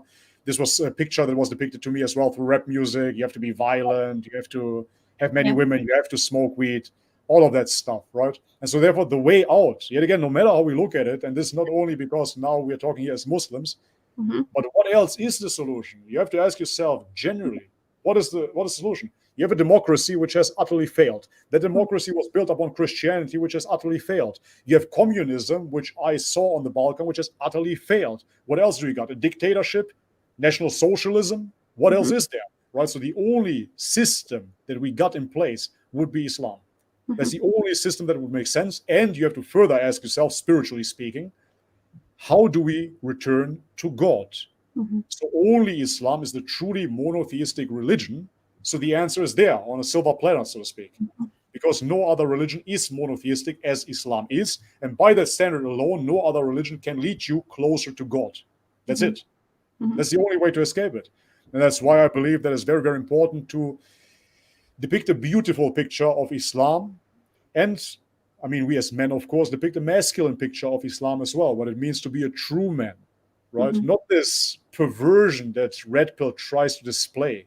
this man that is following his own desires, and by that all of a sudden you're masculine. The red pill is nothing but feminism for men. It's Yes. it's just a counterpart. That's it. Yeah. You're becoming overly promiscuous yourself, and like that you're shoving it to the woman. Ah ha ha, you guys are promiscuous, so now I'm too. What is this? Right? It's very juvenile. That is not a solution. The only solution is, of course, by being leading men. Yet again. Yeah, and it's strange to me because there's someone very close to me that has led a similar life, and I've heard the exact same way that you've just described, you going into that business, and then everything that comes with that. This person has said the same thing to me, and they also didn't have a father figure. Their father died very young, so they didn't have a father figure in their life at all. The only way they got out of that was prison. So how did you get out of that? I mean, you said that fellow friends went to prison, but you didn't. So how did that? Because that's also an addiction. I think people think that, oh, you're just feeding somebody else's addiction, but that can also be an addiction because you're getting money and it's easy money. You're not getting caught. So why not just keep doing it? So how did you get out of that? Yeah, that's a very good question. I haven't talked about this in a long time, and actually I made a video about this a few years back, but YouTube decided to delete it for whatever reason. So during that time, when I was at my peak of success, quote unquote, right? So I was selling drugs, I was seeing multiple women, all of that. I actually got severely sick. I got severely sick overnight. So I woke up the next day and I had a fever over 40 degrees. I don't know what the measurement is in the UK, 40 degrees Celsius in Germany. So severe fever.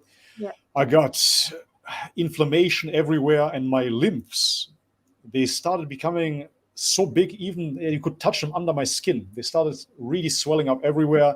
It went so far that my right leg got paralyzed even, and I couldn't walk properly. That must be Right? so So I was crazy, but alhamdulillah for it, because otherwise I would have never shifted my perspective, So I got so sick that I was bedridden, and my mom, God bless her, she's a nurse. So during that time, I was driving my Mercedes, I had a race bike, I had my own flat, all of those things. However, I left it all and I went to my parents' house and I crashed on the couch. And now for weeks and weeks on end, my mom tries to fix me up. She's making me chicken soup and whatnot, brings me to the hospital. And everything in Western medicine failed completely. They tried everything, immune suppressants, antivirals. They didn't know what they were dealing with. So they diagnosed me with an autoimmune disorder. Super generic. Like nobody knows what it is. So autoimmune disorder. Okay, fine. And so during that time, I'm just getting sicker and sicker and sicker. And as I said, I'm getting halfway paralyzed. So this is when we try to go to alternative healers, alternative medicines. We even went to Christian healers, but even Christians will tell you that this is like some dark magic stuff that they do on the Balkans. They tried to heal me, didn't work. Then I went to acupuncture. Then I tried doing, how do you call that stuff again? Not feng shui, qigong, exactly. Qigong, Chinese medicine, everything. I tried everything, Then those homeopaths, they tried injecting me with ozone therapy, where they injected ozone into my blood. It was the craziest thing ever. Fast forwarding half a year, I'm bedridden. Half a year, I'm bedridden, right? And so during this time, needless to say, my business failed completely. The women that I was seeing, they left me because I was not able to do anything, right? So, And so I became a vegetable, basically. Lost my muscles as well, got kind of chubby, just laying on the couch, doing nothing. And so during that time, I developed, for the very first time in my life, a depression. I didn't even know what depression was, because people would tell me I'm depressed, and I would always uplift them, tell them, what are you talking about? What is depression? I don't even understand. But then for the very first time, I actually got depressed because half a year I couldn't do anything. Mm-hmm. And this is when my best friend, to this very day, started talking about psychedelics, plant medicines, shamanism, those type of things. And I told him, man, you're absolutely insane. What are you telling me? Mm-hmm. Those drugs made me sick in the first place. That's what I assumed. And so now I'm going to take some bush drugs here, and they're going to make me well. Why would I ever try that? Mm-hmm. And so for him, it was the holy grail. He said, no, we have to try this out. We have to grow mushrooms ourselves, and then we're going to heal you. And the thing is, I didn't believe in it, but this guy was talking about it every single day. And I was so depressed and so annoyed by it that for his birthday, I actually bought him a mushroom grow box. And I said, happy birthday, shut up. Never talk to me again. Grow them and do your own thing, Yes. And so now he did what he did. I kept on getting more depressed and more depressed. And now it is already 10 months in. And I made the decision. I wasn't even sad at this point. I have to say, I wasn't even sad. I was just so numb, so dull. And I said to myself, you know what? I have this perception of myself, the man that I wanted to be here. And obviously, I cannot be that man anymore. So now I'm not going to sit around here all day, not being able to walk, just getting sicker and sicker and sicker, losing everything I got. I'm going to end it on my own terms. And so this is really when I decided to commit suicide. Oh my gosh. Yeah, it was that dark, But there was no option because, as I said, I went to, countless of doctors, so many hospitals, and nothing helped. And so at that point, really, I wasn't even crying or anything, I wasn't sad. I just said, okay, I'm going to end it on my terms, and this is it. Mm. And so this is when I decided to go to a bridge and jump off that bridge. No joke. And in the last moment, when I was really preparing to jump, my phone rings. And this is no made-up story. It's really fact. I was saying to myself, okay, let it ring. I'm just going to jump anyways. I'm just going to jump. And one of my fears is the fear of heights. To this very day, I really don't like flying in airplanes. I still do it, though. But I thought, okay, I'm going to end my life with conquering my fear as well. I'm just going to jump off this bridge, and then so be it, grand finale, that's it. But anyways, the phone kept on ringing, and ultimately I looked at it, and it was my best friend. And my profile picture that I signed to him was us two partying and kind of hugging away. And I thought, okay, kind of for the nostalgia, I'm going to pick up the phone and talk to him last time. Mm-hmm. And so the guy told me, what are you doing? And I said, I'm going to jump and kill myself. And he responds, don't do that. Do that tomorrow, man. Do it tomorrow, because the mushrooms that you gave me, I finished them, I grew them, I harvested them. Let's do mushrooms today. I said, bro, I don't care for your mushrooms. I'm jumping. And he says, yeah, but you never did mushrooms in your life. So just give it a go today. And if you want to kill yourself after, just kill yourself. Why not? And that was great because he didn't take me serious. If he would have not take you seriously at all. Yeah, if he would have been emotional about it, then maybe I would get triggered as well. But like this, I said, okay, he has a point, whatever. Okay, might as well, let's do them. And so long story short now, because I really don't want to promote those substances. No, of course. Yeah, he grew roughly 100 grams of mushrooms, which would make, 30 trips at least. So we didn't know how much to take. So I, being depressed, told him, okay, just split it in half and let's eat it now. Exactly. And that's what I did. So my first trip was 50 grams of mushrooms, which is absolutely insane. It doesn't make any sense whatsoever. So what happens is you go so deep into the experience that you experience personality disorder until you experience schizophrenia, and then you lose your self-perception altogether. I forgot my name. I didn't know where I was. I was completely disoriented. I couldn't remember who I was or who my friend was. I was looking at him. I couldn't recognize him anymore. It was an absolute horror show. But, and this is why, again, I don't want to promote it, but after the trip was over, and it took roughly 7 hours, after the trip was over, I looked down, and my leg that was paralyzed and swollen was back to normal. It was back to normal. And this is how I got into the whole psychedelics and spirituality, etc. Because yes, it did have an effect. Yes, it did heal me. I cannot denounce that. It happened, right? However, when I saw that, I had another realization as well. Because we tried those mushrooms in my city, which is in an industrial zone. And I was looking around before I lost my consciousness. I was looking around and I just saw those huge industrial chimneys just pumping out this dark black smoke into the city. And that's when I realized, wow, I've been trying to get healthy in this environment. I'm living like an animal in a zoo. Mm-hmm. It is such an unnatural environment, so disgusting, so unhealthy, so chemically polluted. Mm-hmm. And this is why we as foreigners here in this country of Germany, we don't see anything of beauty. In Macedonia, we are hiking, we're going hunting and all of those things. And we're just running around in this concrete. And next thing we know is sell drugs. We don't know what to do anymore. We try to escape this. We don't have a better perspective for nothing. And once I realized that, I said to myself, okay, I need to change this environment completely. Mm-hmm. And matter of fact, just after this experience, I got into an altercation with somebody because of drugs. And I got ambushed by his gang, if you will. They got after me with 10 people with, I don't know how you call those things. In Germany, we call them telescope sticks. And it was like bats, basically. whatever. So they went after that. They want to stab me as well, and it just the whole house of cards just came crashing down. And I realized, okay. So after the psychedelic experience, I realized I'm in the wrong environment. I realized what I did wrong as well. I do see that my body is healing as well. And all I saw is this environment. I couldn't see anything else anymore. I just saw this environment and I identified it as wrong. And this was 2014. And in 2014, I left Germany for good. I left Germany. For me, the only way to get out of this, realistically speaking, was to change the environment. So I left Germany. I went to Australia. I went to New Zealand, to South America, Indonesia, Thailand. And I never went back since. I went back shortly to visit, but I never lived in Germany again. It has been almost 10 years since that experience, So I just left Germany forever behind. And this is why, again, of course, strong father figures, but in many instances, a change of the environment can do absolute wonders as well. If I see many of my friends, they just know the blocks around them. They don't know anything else. Yeah. And I was the same.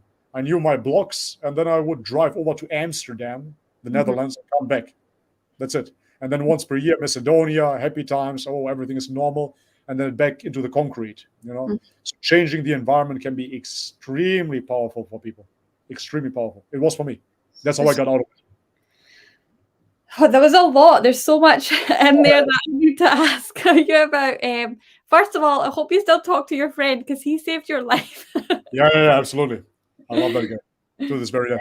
Yeah, that's good. And did you ever find out what it was that was wrong with you? Do you think it was just your body just shut down and was like, had enough? I don't want to sound too hippie about this, but I do believe that it is holistic. The way that the world works is holistic. Everything is based upon each other. Everything is interconnected to a certain extent. So that means if there is a little melody in the body, something else will be affected as well. So for example, when I went vegan, first my teeth started hurting. Then due to this hurting tooth, my nerves got inflamed. Due to those inflamed nerves, I got a major headache and it never stopped, right? Then my digestion got affected as well. So I believe that everything is interconnected anyways. And therefore, this disease itself, no. First and foremost, the clear answer is nobody ever knew what it was. This is why they call it an autoimmune disorder. And I personally don't believe in Western medicine at all. I don't think that they have the solutions for everything. They can mask the symptoms. Yeah, if you have a headache, the aspirin will help. Yeah, the Nurofen will help. That's it. But it doesn't fix anything. It's the same thing with the antidepressants. Why are you depressed? We know that we only find peace in the remembrance of Allah, right? And if we don't remember Allah, we're going to have a depressed life, for sure. But I can take antidepressants. So many atheists I talk to, they're on antidepressants, and they will tell you that their life and their worldview is legit. How is it legit if you're on antidepressants? I cannot take this as advice. I cannot take it as advice that this worldview is of value to anybody if you yourself are on antidepressants. And this is not to mock somebody because they are on antidepressants. No, but the reason why you are is not because you have a chemical imbalance. I don't believe that. I refuse to believe that. And that's why. So no, it got diagnosed as an autoimmune disorder. Nobody ever found out what it was. I healed through time and through doing the correct things. That's it. So proper nutrition was a major step. Before that, yes, I was eating a bodybuilding diet. It wasn't too bad, but introducing truly healthy organ meats, for example, this is something that nobody talks about nowadays. Back in the day, we all used to eat organs, liver, kidney, such things, for example, right? And of course, living a healthy life holistically. Yet again, I got healthier and healthier and healthier the more normal I became. So that means, yeah, it's really the case. So since I got married, children, I just see that I become more and more healthy as well. Even small injuries, everything falls into place. I truly believe this. If we live a normal, natural life, the way that it is created by God, I believe truly that we're going to be healthy. That's how I see it. It's. I completely agree with Western medicine. I mean, after I had my second daughter last year, I sort of went through like postpartum depression, and I really struggled with it the second time. And the answer that I kept getting given was go on to antidepressants. And I was like, no, because I know what this problem is. I know that as she grows and as I get used to being a mum of two, I'll be fine. And they kept throwing it at me. And I was like, no, I've seen people right beside me, close people that are on antidepressants and they can't get them off them. They don't know how to live without them. They don't know how to be happy. And I don't want to fall down that trap. It's mad how they just throw medicine at you. Yeah. Yeah, of Do you course. It's do you a ever big look? problem, of course. It is a massive problem. Do you ever look back on your life and think that Allah was maybe? I mean, I always ask this, Allah's plan. I always think, do you look back and think, oh my God, Allah's plan was this, Allah's plan was that. He was planting the seeds along the Sure, way. sure. Of course, absolutely. Yet again, even with this autoimmune disorder, quote unquote, if that wouldn't have happened, none of this would have happened at all. Who knows what would happen? Maybe I would have died. Maybe I would have overdosed. God knows what would have happened. Yeah. And moreover, through this, I left Germany, as I said. I met my wife in Australia. I would have never had those kids that I'm having right now, right? It would be impossible. So everything is within Allah's plan. And the sooner we accept that, the sooner we get to a state of peace, right? It's not only the way that we understand it as Muslims. Yes, submission to God, but that implies, of course, peace. But what does it mean? It truly means peace by you surrendering your will onto God. And this is something that self-help teachers will try to tell you, right? Look at the mirror and tell yourself, I am worthy. I love Yeah. myself. You're beautiful. Yeah, okay, great, fantastic. If you truly trust in God, you don't have to do any of that. You know that you've been created perfectly by God. You know that everything happens perfectly the way that it has to happen. And if you can truly accept that, you are in submission. So I see it that way, and I'm not a scholar, but I see it that way, that there is the submission to God first when we accept Islam through the Shahada. But then there is the acceptance of the way that life is in our daily basis. Right? So, for example, why did my kid wake me up this morning? In that moment itself, I'm already not in submission anymore. Because that means I pretend to know better than God. I know better than Allah. Why Allah woke up my son to wake me up? There is beauty in that as well, right? There is, when he wakes me up. He actually took my MMA gear, my cup, how do you call that thing? I don't want to be too graphic, but the protector for downstairs. And he hit me with that in the head this morning to wake me up. Nice. So yeah, but there is greater wisdom to every situation, right? And every time we think that we know better, we're not in submission anymore. And this is how I see Islam. I see Islam as submission in every single moment of my day. It's beautiful. It's beautiful the way that you describe it, and a lot of people don't see it like that. So, thank you for saying it like that. I work very closely in, well, my niche is Islamic parenting, and I see a range of issues from Muslim couples and parents and children in today's Western world. It's why my husband and I created sort of like an online community. It's like a Muslim fellowship, you say, for like-minded parents that can help them, and we can all sort of join together and raise our kids together. You said you're married and you have a son and you're having another child, inshallah. How do you plan raising your children? I mean, do you plan raising them in Thailand? I'm assuming you would want them to be Muslim. That must be quite a difficult thing right now that you're going through. Sure. I don't plan on raising them in Thailand, to be honest. We are thinking about returning to France because my wife, as I said, she's half French, and we were living in the south for 1 year. And this is, again, if we're talking about Allah's plan, where almost the last piece of the puzzle fell into place, because this is when I saw the family aspect of Islam in the south of France, believe it or not, because there's a huge Muslim population within the south of France, Marseille, Avignon, many Moroccans, Algerians. It's humongous. In Avignon, I think 90% of our neighbors were Algerian or Moroccan. I've been saying to my husband to go to Marseille, and we're like, oh, what's there to do there? And that's really good to know, because that makes me then think. Oh, go, please, really, go. It's absolutely amazing. Yeah, you have so many halal restaurants as well. Really? It's absolutely phenomenal. Yes. Definitely not. I'll definitely make sure. In Marseille, pretty much everything is halal. They have the best pizza in Marseille, believe it or not, because they're very close to Italy, right? Okay. But they're very proud of the pizza. So there was this pizza, and the pizza said bacon pizza and pepperoni pizza, and I don't speak French, So I said to my wife, hey, please ask them if it's beef, because even back then I didn't convert, but I don't eat pork. So I said, hey, ask them if it's pork. And my wife looked at me, she said, we're in Marseille, we don't have to ask them. I'm like, no, just make sure, So she asked him, and the guy really got offended. He's like, why would I sell pork? Everything's halal. So I'm like, okay, I don't know, man, I'm new here, I'm from Germany. But the point is, yes, in Marseille, 90% of things are halal. Even pizzas outside are halal. Huge Muslim population in Marseille, Avignon, the south of France in general. So you should definitely visit. It's so beautiful. It's such a beautiful city. Absolutely amazing. So yeah, we're thinking about going back to the south of France. here in Thailand, it's a very nice life for sure, but in the long run, I don't want them to be too alienated from their own family, because part of the family is in France, from their grandparents as well. So I think that France would be a great base, and as I said, because of the Muslim population as well. And that being said, yes, of course, I would love to raise them properly Muslim, properly Islamic. But at the same time, at the moment, as I said, my wife is still a Christian, so we have to kind of sort those things out. And we'll see, inshallah, how that works. So I'm not putting on pressure or anything, but again, I'm the man and I'm leading, and therefore they're my kids. So sooner or later, what should I say? You know? They do say in Islam that the children take their father's religion. Yeah. So hopefully, inshallah. Yeah. And how do you think about, you have a son, I have two daughters.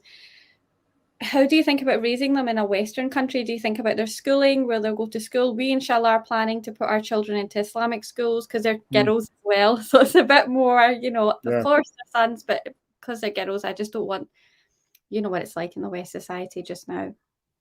Yeah, sure. Yeah, I'm definitely not planning on putting them into a public school where they teach them the rainbow and that they can wear dresses one day and pants the other. So yeah, that's definitely not my plan. I was thinking about homeschooling or certain homeschooling groups. I looked into that as well, because I don't want them to be completely alienated. I know that kids can become weird if they're just being homeschooled and there's nobody else around. So homeschooling groups would be a good alternative for me personally, where you have a bunch of children playing together, communicating, socializing.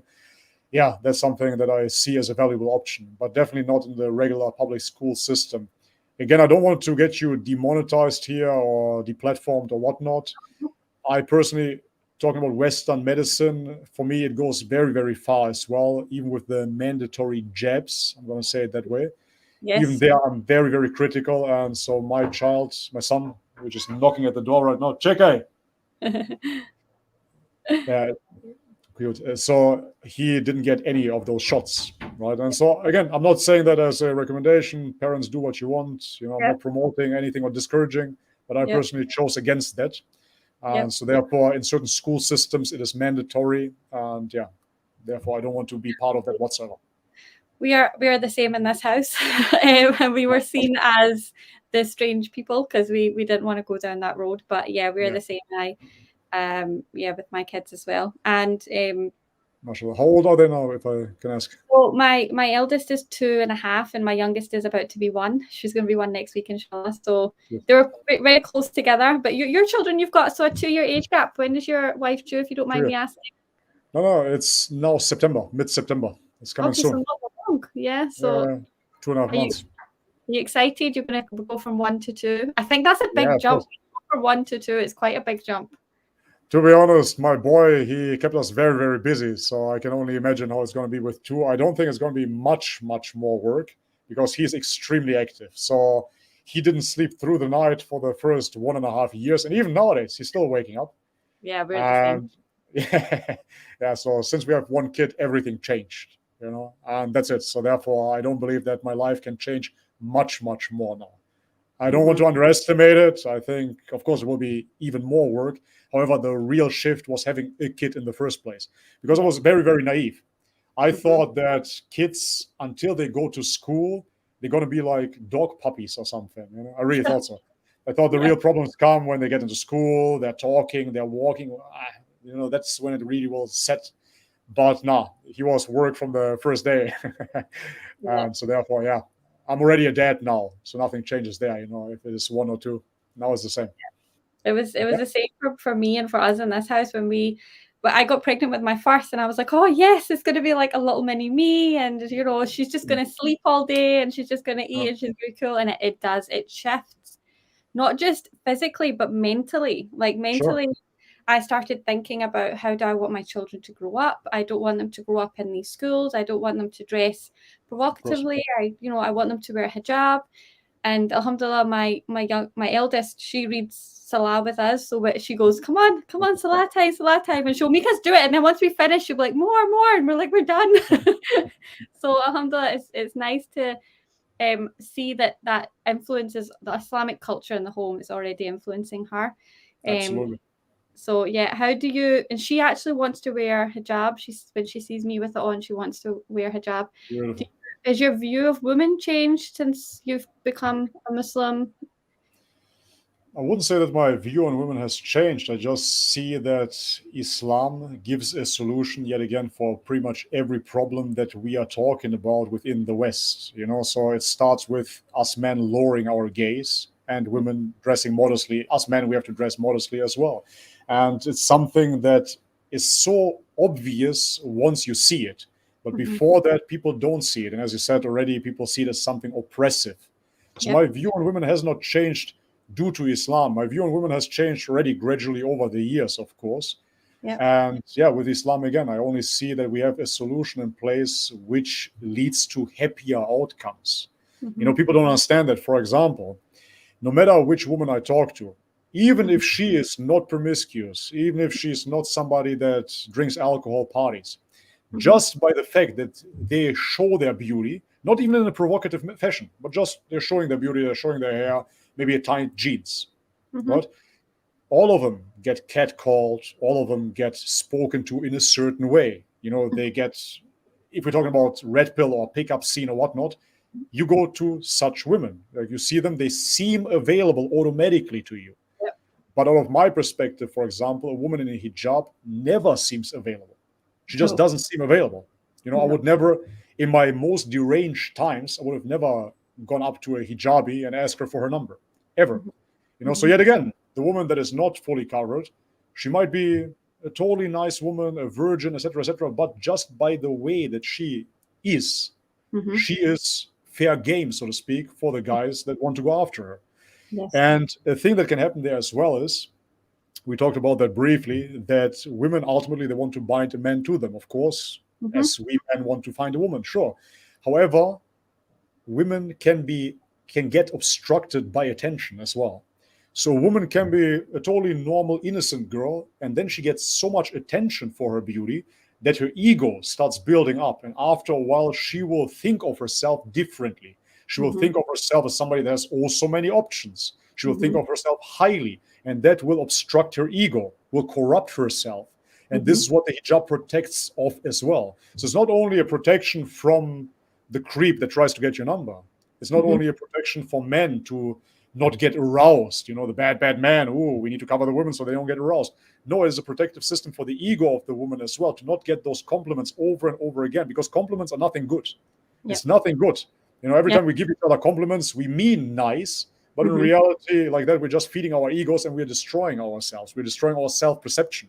If you want something bad for a person, just give him compliment after compliment after compliment and see how they get obstructed. So that's why. So again, my perception of women has not changed in itself, but my perception of the hijab most definitely has changed, because I see it as the beautiful protection that it is on multiple levels. I completely agree. I've not worn hijab my whole life. It's a very recent thing. And you are completely right in what you say. Even the way you view yourself when you put hijab on. At first, I've been wanting to wear it since I was in primary, small school. And my mum told me, don't put it on, because she was like, don't wear it, because I want you to wear it when you feel like, you're going to definitely wear it for a long period of time. She wanted to protect me. I was in a Western school. She didn't want me to be made fun of.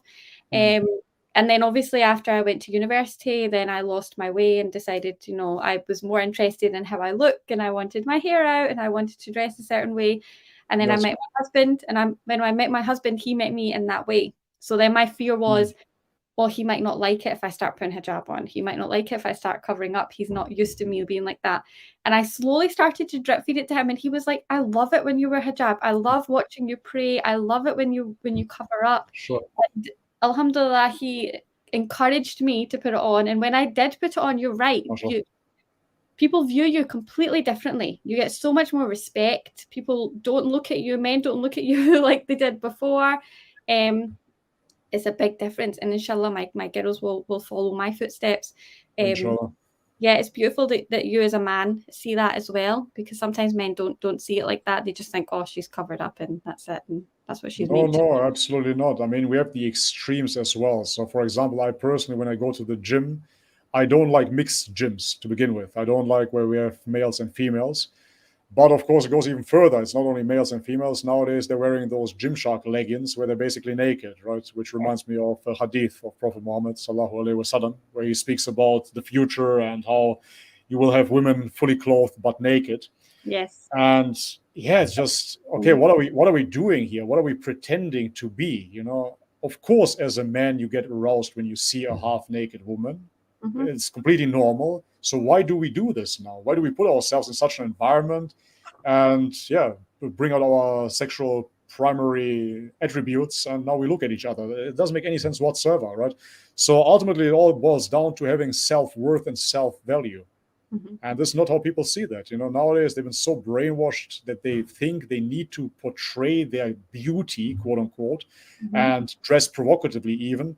But it is just an exchange of attention. That's what it is. It's a currency. Attention is a currency, and you see that on social media as well, through clicks, through thumbs up.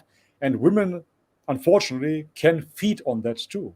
And it is so unhealthy. It is so detrimental to them, and they will realize that sooner than later. As I said before, in their 30s, the latest, women start realizing that they just wasted all of this attention. It is attention grabbing and nothing else. So if you have true self-worth, you will find a husband that loves you, and for him, you will cover and be happy about that.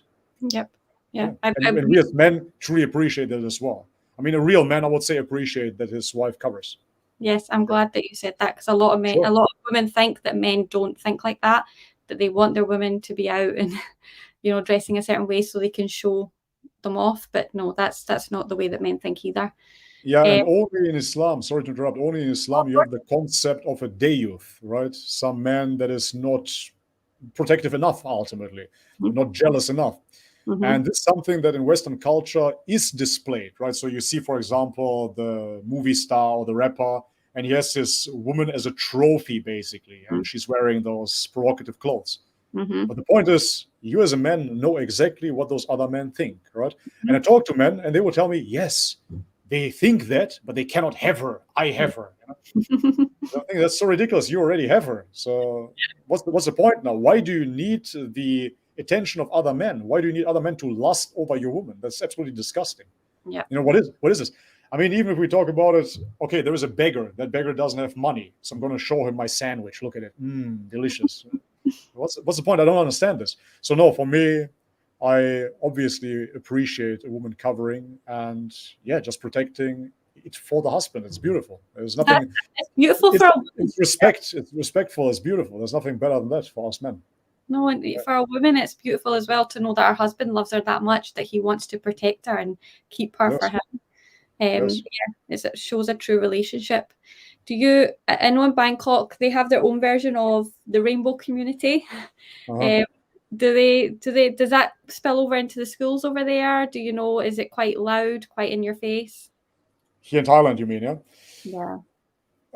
The thing is this, I've been traveling to Thailand for quite some time now. The first time was in 2015. And the thing is this, I'm not saying that any of this is good, right? However, Thailand was extremely open about homosexuality, transgenders, they call them ladyboys over here. Yes. They had all of it, right? And for me, at first, it was quite the shocker. I remember it clearly, my first night in Bangkok. As the song says, one night in Bangkok and the world's your oyster. I went to Bangkok and I went to this little side alley and everybody was a ladyboy. Just everybody. Hundreds of transvestites everywhere. And I was shocked. I was like, what is going on here? However, one thing was not there. And that is a rainbow flag. There was no rainbow flag whatsoever. So there was no push for LGBT whatsoever. There was no political movement, zero, right? There were a lot of gays, tomboys, and all the rest, but there was no push whatsoever. However, now, I believe it was 2017 or so, 2018 maybe, when the king died. And then his son became the new king, and through that, the political party got more power. Now there's a huge push here in the monarchy of Thailand for democracy. And everybody's so happy. Yeah, finally we're going to get democracy. And I'm thinking to myself, you don't know what you're getting yourself into, But since this push for democracy came, since then they're pushing the LGBT flags, all this political agenda behind it. And right now it is Pride Month. Oh God, don't get me started. Everywhere. Let's all be proud. Bloody flags everywhere. Everywhere. Yeah, so it's the same here now, But before that, as I said, just a few years back, you never saw one rainbow flag whatsoever. And everybody was fully accepted here. Again, I'm not saying that this is the right thing to do. Nevertheless, they were. So if you go to a shopping mall, for example, a grocery store, whatever, you always had transvestites working there as normal part of their society. So there was no urge for some political uprising. But now all of a sudden there is, right? Yeah. And that's my whole point. So therefore, in Thailand itself, up until now, when it wasn't so westernized, it was actually bearable, even though the rates of transgenders were very high. But it wasn't pushed upon you whatsoever. Not in schools, nothing. But now I see, yes, they do, of course, because they have the same curriculum, so to speak, that they have to fulfill that comes from the West. Because now they're being told, you guys are oppressed. The monarchy is bad for you. You need a democracy and all the same, and we know already where this is leading. So it's actually quite interesting. Not many people know that. Of course, you have degeneracy here in Thailand as well. You have red lights and all of those things. However, if you go to the more rural areas, the regular Thai families and Thai women, if they go to the beach, for example, they never wear bikinis or bathing suits. Not many people know that. So, for example, yes, they will wear a t-shirt and shorts, but I'm talking about really knee-long shorts, for example. And that's how they go to the beach, and that's how they go into the water and out of the beach. And I talked to Thai women back in the day and I asked them, why do you wear this? Because I was wondering. And she told me, yeah, well, I'm not getting into my underwear onto the street, so I'm not doing the same thing at the beach, So makes sense. And therefore, they are actually pretty conservative, relatively conservative in comparison to the West. Yeah. But the West, of course, will tell them as well they're oppressed with their shorts, so now they have to take it off. Yeah, I think the only place that is safe right now is if you go to like a Muslim country, and inshallah, I mean, some Muslim countries are they're going through different paths, but inshallah, Sure. we're planning to move to a Muslim country to just get away from all of it. It's a bit much. Understandable. Yeah, you took your Shahada with Sheikh Uthman. I watch his videos too. How did that come to be? He's in the States, you're in Thailand. Did you go over to the US to do that? That was actually quite funny. No, he came over to Thailand. Okay. The thing is, I had a podcast with him. I don't know how long that is ago, but maybe a year almost, 9 months, something like that. I'm not too sure. So we did a podcast and he answered all my provocative questions, if you will. So we really went deep and I asked all the Islamophobic questions that I had. And so then in the end, he said, hey, whenever you're ready for the Shahada, give me a call. I'm going to be there for you. And I said, yes, okay, I will. So because I gave him my word, for me, it was clear now, okay, I cannot do the Shahada with anybody else but him. That's it. And so it was quite interesting because after my dream, all of a sudden he gets in contact with me again and he says, hey, I'm on a trip now in Indonesia. Okay. So I said, hey, well, that's amazing, man. So should I come over to Indonesia or are you coming to Thailand? He says, bro, for you, I'm coming over to Thailand, but I'm going to be there just for one day. I'm like, okay, come by. As a matter of fact, whilst we're speaking here, I can see the hotel where he stayed because it's just right next to my place here.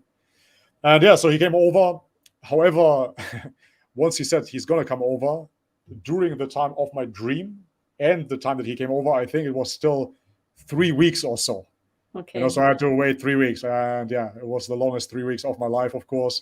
My Muslim friend over here, he told me, man, you have to take care now when we're driving the motorbike. I think Shaitan is trying to kill you now, before the Shahada. So yeah, it was intense 3 weeks. But anyways, ultimately he came over here to Thailand and we did the Shahada together in the Islamic Center even, which is the biggest Islamic center in Asia, I believe. It's huge. It's so beautiful. So yeah, again, alhamdulillah, and thanks to him, of course, that he made the trip over for me especially. It was an honor, of course. Did you feel at peace afterwards? Like I've heard people say that they just have an immense feeling after they take the Shahada. For me, it was, you could say peace, but moreover, it felt like a huge burden being lifted off my shoulders. And I had a bunch of friends with me and they saw me as well. They said to me, they never saw me that way, After I spoke the Shahada, I just got up and I was like, as if I had the hardest workout, as if I just took hundreds of kilos off my shoulders. That's how it felt like. So I felt very, very light after the Shahada. I knew as well that I would have to confront my parents very soon, so I wasn't quite at peace, but the weight was lifted off my shoulders because it was such a long journey, Not only the 2 years of learning, but all the stuff that came before that, as I described, Buddhism, Hinduism, etc., etc. So it all came to a closure there, and I finally felt like, okay, I submitted, I did it. It felt very exhausting, to be totally honest. Yeah, it sounds like it does. I know we've gone on for quite a while. I apologize. And I've got a family. I just have my last question, which is quite an interesting thing that I want to ask you since you've become Muslim. What has your experience been with Islamophobes? I know you have a varied audience previous to your reversion, and now you've reverted. And do you get a lot of trolling, pushback? What do you think of Islamophobes now that you have come to Islam? Yeah, for me, it's absolutely ridiculous. The thing is, for me, as somebody on YouTube, I always had trolls and haters and whatnot. When I was a vegan, the meat eaters would troll me and tell me how I'm emaciated and weak and I don't get protein, and they were right. So then later on, I became a meat eater, full-blown meat eater. As I said, I was a carnivore and I was eating only meat. And then the vegans, they were crying, oh, now you kill the animals again, the innocent animals, And now it's the same. Now I have Hindus telling me, oh, and you killed the innocent cow. How could you? It's like, yeah, okay. So we have this same repeating, the cow god, exactly. We have the same repeating arguments, quote unquote, over and over again, but I heard them all before.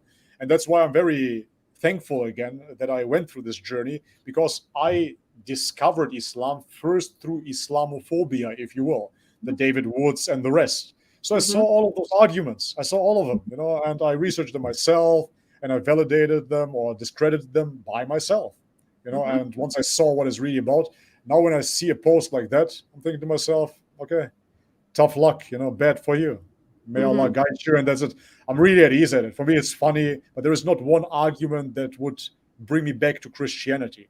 And that's something that people have to understand as well, because before I became Muslim, I already understood fully that I cannot accept the Trinity whatsoever. For me, it was crystal clear. And when I was reading the Quran, I said to myself, okay, maybe I can be a monotheistic Unitarian Christian or something like that, So I already left the Trinity Orthodox Christianity before I ever reverted to Islam. And therefore, there is no going back for me anyways. So when somebody tells me in my comment section, come back to Jesus, he loves you. I'm like, yeah, I love him too, a great prophet, all good. I don't have to worship him, Yep. And that's the thing. Oh, you traded Muhammad for Jesus. No, I didn't trade anybody. Not the same prophets. Yeah, those are prophets for us, and we worship Allah. That's it. We worship God alone. That's what we do. So therefore, with your argument, but Jesus was born of a virgin. Yes, we know. Thank you very much. He could be born from a virgin. Moses split the sea. Fantastic. I don't have to worship those men. Yes. That's the whole point why I became Muslim, because I want to worship God alone. That's it. So therefore, all of those arguments, quote unquote, yet again, are absolutely ridiculous and laughable. And I would say that they are nothing but an appeal to emotion fallacy as well. When I see Christian arguments, I don't see a true argument, because it's not standing upon any firm ground, upon anything that I can rationally deduct and see for myself, okay, this is correct, this is not correct. No, it's always, but Jesus loves you. But you have no idea how much he loves you. Come back. It's like, okay, where's the proof here? When I talk about contradictions within the Bible, it's just numbers. Yeah, exactly. But it cannot be the word of God then. So again, trolls, etc., for me, is just comical. When I see them, I laugh about it. I'm the same. I don't get all heated. I'm just like, may Allah guide you. Thank you very much. See you later. I don't get upset either, because I'm so, you have to be strong in yourself for your belief. Otherwise, if you've got a shaky belief, you will crumble. So yeah, absolutely. But moreover, I know as well that, for example, back in the day when I was an Orthodox Christian, I had Muslim viewers, and they would reach out to me, and I was that troll, I was that idiot. They would reach out to me peacefully, kindly, would try to tell me about Islam, and I would say right away, yeah, but have you seen this David Wood video? Something totally silly, something that I'm embarrassed of even thinking about when I see those chats from back in the day. But the reality is, I wasn't there. I just wasn't there, and it boils down to Allah guides who he wills. So if you're not there, the whole world can tell you that it's the truth. You will still not see it. Your eyes are closed. So therefore, I really don't worry about it at all. If Allah guides them, great, it's a win for them. If not, it's a loss for them. So all good. I'm on the good side. I'm happy to be here. Alhamdulillah. Alhamdulillah. Thank you. Thank you so much for chatting with me. It was great to hear your story, to see how Allah, like I said, planned your life and brought you to Islam. You've got a really strong being, alhamdulillah, and I really loved having this chat with you today. Thank you so much. May Allah bless you and your family with lots of success. Good luck with the second child, inshallah. That second baby brings you lots of joy, inshallah. Thank you so much. Yeah, thank you very much for having me on. It was a pleasure being here, and all the best to your family as well, of course, to your children. Thank you. God willing, you'll find a good Muslim country as well for the future. Yeah, I'll definitely going to ask you for Marseille recommendations if we go. I'll definitely hit you up because Definitely, check it out. I had a lot of doubts, so I'm really excited to sort of go and speak to my husband now. Like, listen, I think we should go.